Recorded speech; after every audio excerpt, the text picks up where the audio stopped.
बोले, हीरा पायो गांठ गठियायो, बार बार वाको क्यों खोले। तो किस हीरे की बात की गई है? किस हीरे की बात की गई है?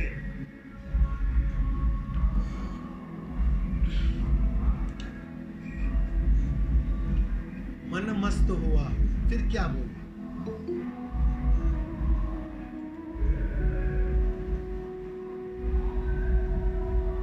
हो गया मन,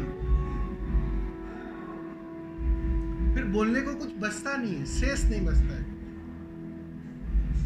कहे तो कहे क्या? जिनका भी मन मस्त हुआ है वो बोल नहीं पाए, बिल्कुल गूंगे हो गए। ये तो स्वाद की बात है, ये तो अनुभूति की बात है।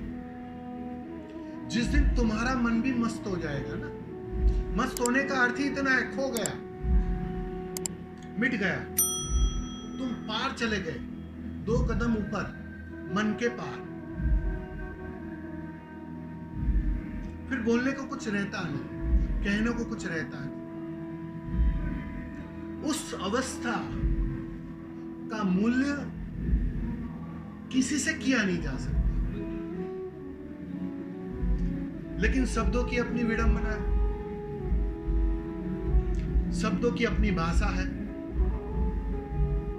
जब उसी अनुभूति को कुछ शब्दों में ढालना है, मन के तल पर तुम्हें समझाना है कि क्योंकि तुम तो उसी पायदान पर हो जहां मन मौजूद है।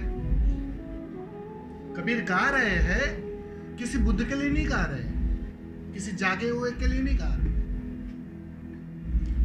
वो तुम्हारे मेरे जैसे लोगों के लिए गा रहे हैं, जिसके पास मन की एक सघनता है, मन मौजूद है, मन खोने की वो मस्ती आई नहीं है, उसके लिए गा रहे हैं।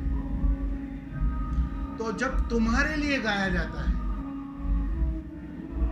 तुम्हें समझाने के लिए गाया जाता है, तो निश्चित ही तुम्हारी भाषा का ही उपयोग किया जाएगा, तभी तो तुम्हें समझ में आएगी ना। वो जो हीरे की बात कर रहे हैं वो वास्तव में मूल्य की बात कर रहे हैं, क्योंकि तुम्हारे लिए हीरे का सबसे अधिक मूल्य है। तुम जानते हैं कि भाई कोहिनूर जब मिल जाए, हीरा मिल जाए, मूल्यवान हीरा मिल जाए, उससे मूल्यवान कुछ है ही नहीं इस जगत में।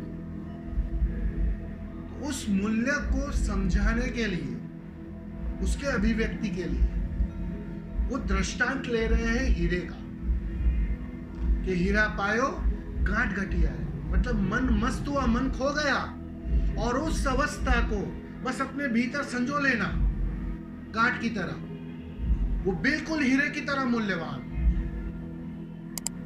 लेकिन उसमें हीरे का कोई संदर्भ नहीं है, हीरे का कोई अर्थ नहीं है, लेकिन तुम्हें समझाने के लिए तुम्हें वो बात समझ में आ जाती है कि बिल्कुल ये जो अवस्था है, इससे मूल्यवान कोई अवस्था नहीं है। अब कैसे समझाए तुम्हें? निश्चित ही तुम्हारी भाषा में समझाना पड़ेगा।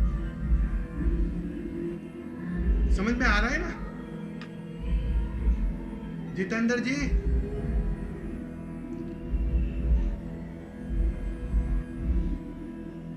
जी आ गया। मतलब वो खाली एक, जब समझाना है तो एक दृष्टांत दिया जाता है कि हीरे की तरह मूल्यवान है। आप समझे? अब कंकर की चर्चा होती तो तुम समझते भाई कंकर की कोई वैल्यू नहीं है, वो कचरा है। लेकिन जब हीरा कहा तो तुम सहज ही स्वीकार कर लेते हो कि इससे सुंदर अवस्था, इससे मूल्यवान अवस्था और कोई हो नहीं सकती।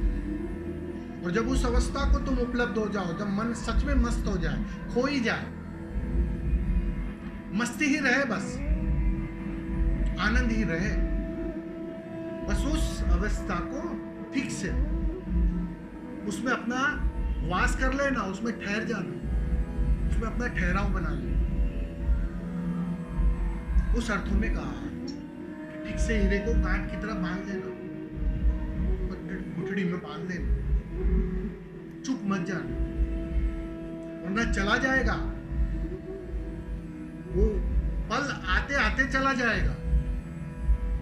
क्योंकि मन हर हाल में कोई ना कोई कोशिश करेगा उस मस्ती से बचने की। मन खेल करेगा, बहुत सारे खेल करता है मन, और इस अवस्था में तो मन की सघनता कभी कभी बहुत बढ़ जाती है। वो कहते हैं ना, दिया बुझता है ना, उसके पहले उसकी ज्योति बहुत तेजी से जलती है, बुझने के पहले वो भभक जाती है।